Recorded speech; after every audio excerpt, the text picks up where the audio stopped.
Baik teman-teman, apakah teman-teman sering mendengarkan kasus diskriminasi terhadap perempuan di lingkungan kerja? Atau bahkan teman-teman sendiri merupakan korban diskriminasi di tempat kerja teman-teman? Nah, untuk pembahasan video kali ini, kami akan menunjukkan bagaimana perbandingan antara kedua negara dalam sisi penegakan dan penanganan upaya perlakuan diskriminasi pekerja di lingkungan kerja, terkhususnya pekerja wanita. Topik pembahasan kelompok kami adalah mengenai CEDAW 1981 atau The Convention on the Elimination of All Forms of Discrimination Against Women. CEDAW merupakan perjanjian internasional yang diadopsi dari Sidang Majelis Umum PBB pada tahun 1979. Deklarasi tersebut memuat hak dan kewajiban wanita berdasarkan persamaan hak dengan pria dan menyatakan agar diambil langkah-langkah seperlunya untuk menjamin pelaksanaan deklarasi tersebut. CEDAW dikenal sebagai salah satu konvensi penghapusan segala bentuk diskriminasi terhadap perempuan. Memandang dalam situasi sosial masih ada ketidakstabilan perlakuan terhadap perempuan dan laki-laki, maka dipandang perlu adanya konvensi ini untuk mendukung dan menunjang tinggi pemenuhan hak-hak para perempuan. Negara yang ingin kita jadikan sebagai objek perbandingan kali ini adalah antara negara Indonesia dan negara Singapura. Tanpa berlama-lama, langsung saja teman-teman simak video berikut ini. Namun, sebelum masuk ke penjelasan, perlu diketahui dari segi sistem hukum, Indonesia menganut sistem civil law, yang dimana setiap peraturan perundang-undangan yang ditetapkan oleh lembaga yang berwenang merupakan hukum yang berlaku. Sedangkan negara Singapura menganut common law, yang menjadikan perjanjian dan kebiasaan sebagai sumber hukum. Indonesia meratifikasi Konvensi CEDAW 1981 pada tahun 1984 dan menjadikan CEDAW sebagai salah satu dasar pembentukan Undang-Undang Nomor 13 Tahun 2003 tentang Ketenagakerjaan. Sedangkan Singapura meratifikasi CEDAW 1981 pada tanggal 5 Oktober 1995 dan menjadikan CEDAW sebagai salah satu dasar pembentukan Law of Employment Act. Apabila dilihat dari jumlah kependudukan negara kita, Indonesia lebih unggul jumlah kependudukan dibandingkan negara tetangga kita, Singapura.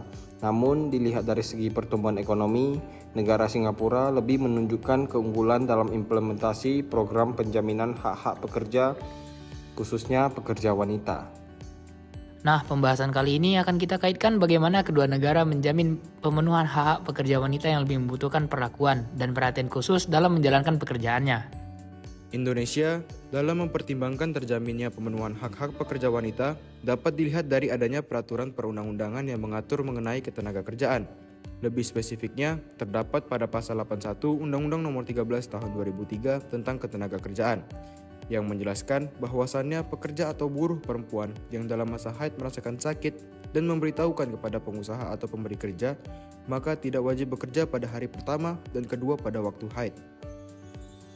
Kemudian, dalam pasal 82 Undang-Undang Nomor 13 Tahun 2003 juga menjelaskan pekerja atau buruh perempuan berhak memperoleh waktu istirahat selama 1,5 bulan sebelum saatnya melahirkan anak, dan 1,5 bulan setelah melahirkan anak menurut perhitungan dokter kandungan dan bidan.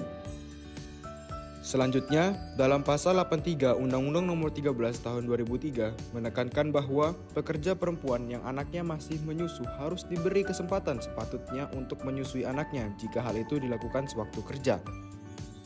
Nah, bagaimana negara tetangga kita, Singapura, dalam hal ini mengimplementasikan hasil ratifikasi Konvensi CEDAW 1981 ke dalam aturan pelaksana di negara mereka sendiri?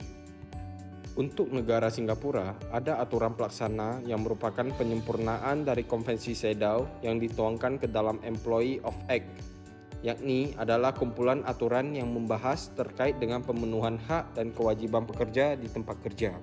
Singapura sendiri memberikan kewenangan kepada MOM, Minister of Manpower, dalam menegakkan aturan Employee of Act tersebut.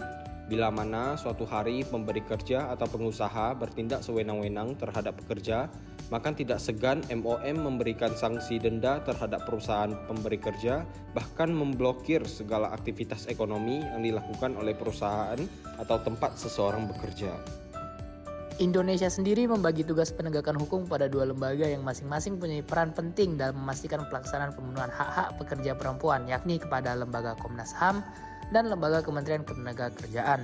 Apabila ada pemberi kerja yang melanggar hak pekerja, maka pemberi kerja akan diproses hukum dengan mempertimbangkan sejauh mana pemberi kerja melanggar hak para pekerja. Nah, teman-teman paham kan dengan penjelasan kami terkait perbandingan implementasi hasil ratifikasi CEDAW 1981 ke dalam aturan pelaksanaan negara Indonesia dan Singapura. Sekian dari kami, see you next time. 5, 4, 3, 2, 1, close the pintu.